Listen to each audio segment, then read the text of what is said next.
Hey, it's Sam from Sugar Spun Run, and today we are making these totally cute and cozy hot chocolate cookies. You're going to love today's recipe because they are richly chocolatey, loaded with melting marshmallows and rich chocolate topping, all the flavors of your favorite cup of hot chocolate in a cookie form. They're so good. Let's jump right through it and get started. Grab yourself a mixing bowl, and to this we are going to add 12 tablespoons of softened unsalted butter. We're also going to be adding 1.5 cups of granulated sugar and 1/2 cup of firmly packed light brown sugar. Now, for today's recipe, you could absolutely use your stand mixer if you'd like, but today I'm just going to be using my electric hand mixer. We're going to go ahead and cream together the butter and the sugar until they are light and fluffy and well creamed.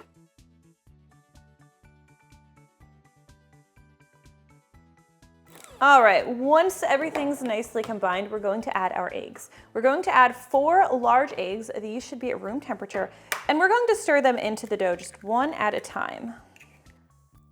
First egg.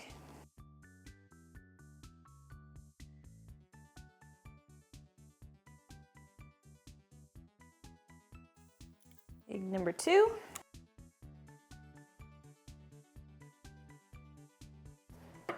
Number 3.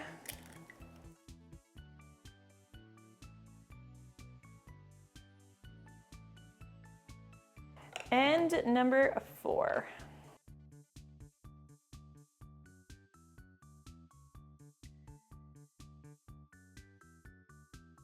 Once all the eggs are added, we can add our vanilla extract. I used 2 teaspoons for today's recipe.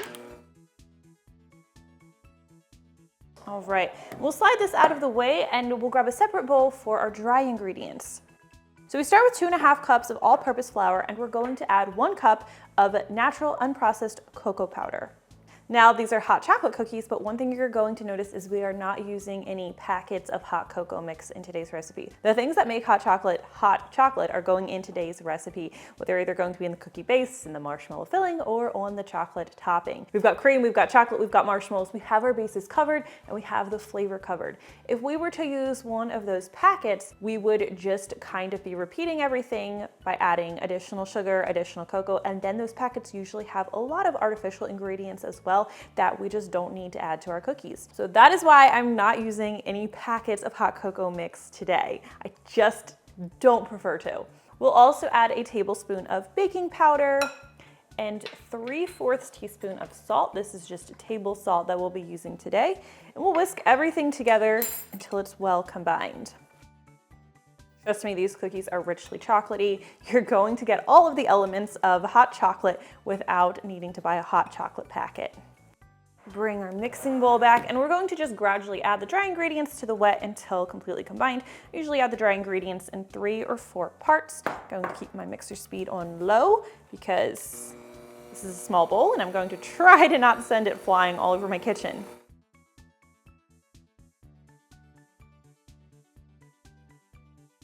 Do not add all of the dry ingredients at once. Not only does that make it super difficult to incorporate everything, what it can do is it can make it difficult for the wet ingredients to absorb the dry ingredients, and then you end up with a dough that's too stiff and dry and just very difficult to work with.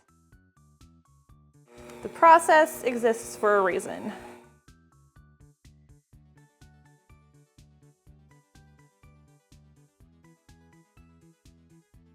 Last bit of our dry ingredients.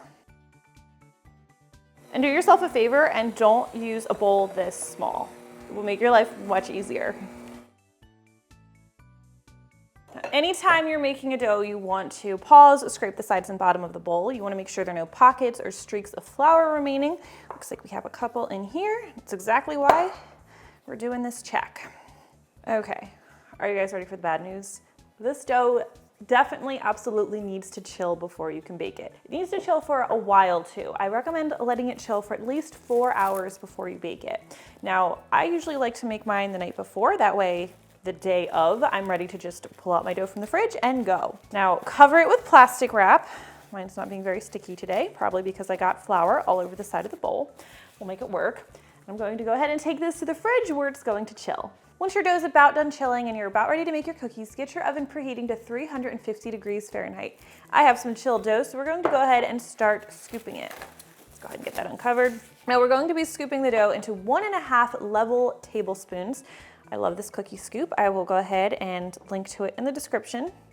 It's 1.5 tablespoons, so I use it for just about everything. And I like to drop the dough into my hands and then roll it into a smooth-ish ball, which is just going to give it a nicer appearance. I also like to roll the cookie dough through granulated sugar. And then we'll space the cookies on the baking sheet about 2 inches apart. Give them a little breathing room.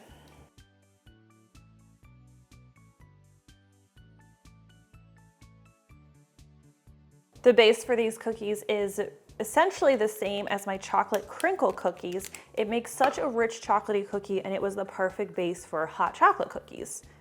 I think you guys are really going to love the flavor of these.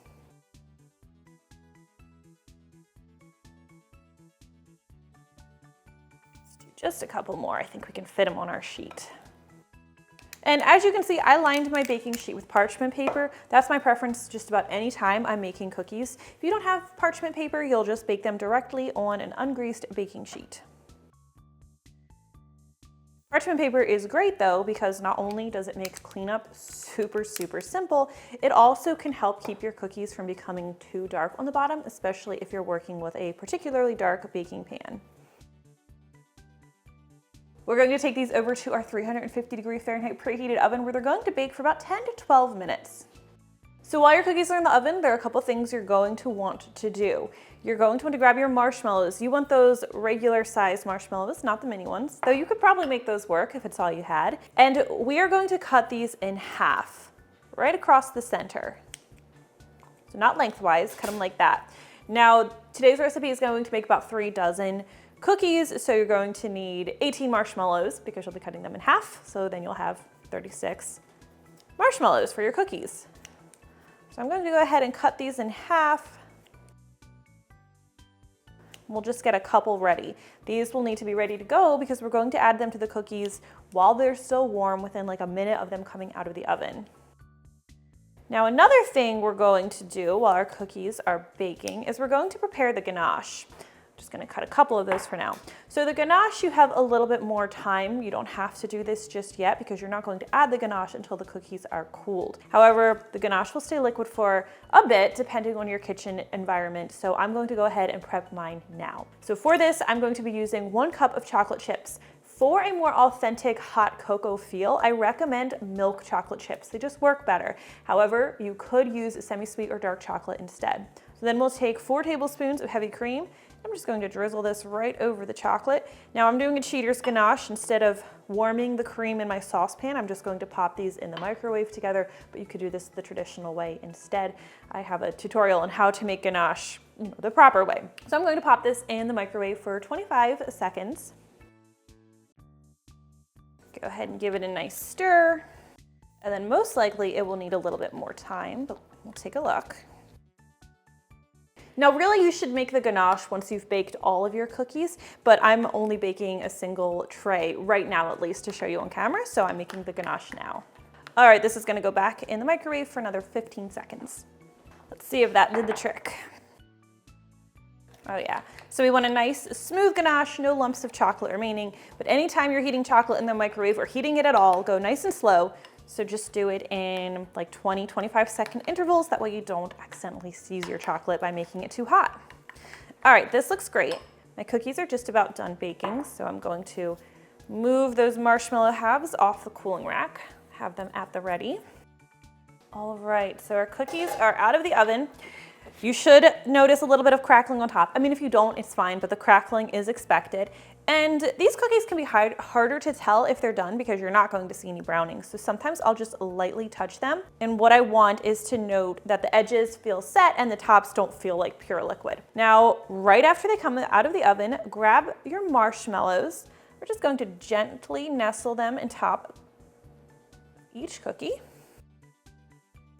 Into the top of each cookie. I feel like I'm really struggling to talk today. I don't know if that means I had too much caffeine or not enough caffeine. We'll get through this though.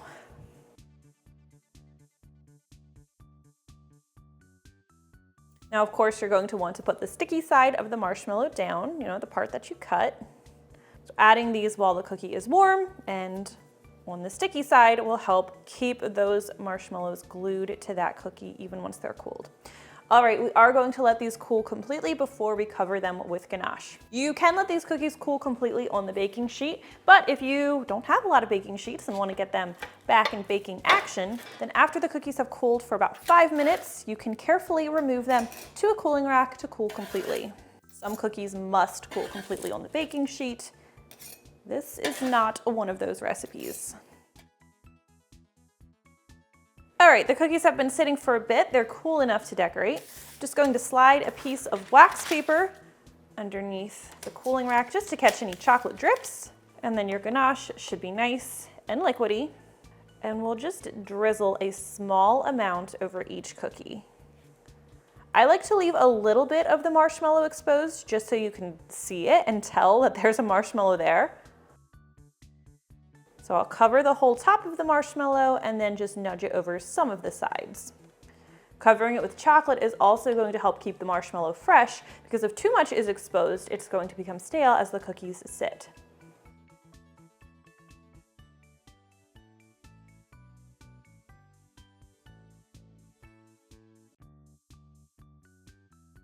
And that is how you make these fun, cozy, hot chocolate cookies. If you try these at home, leave me a comment, let me know what you think. I always love hearing from you. Thank you so much for watching, and I will see you next time.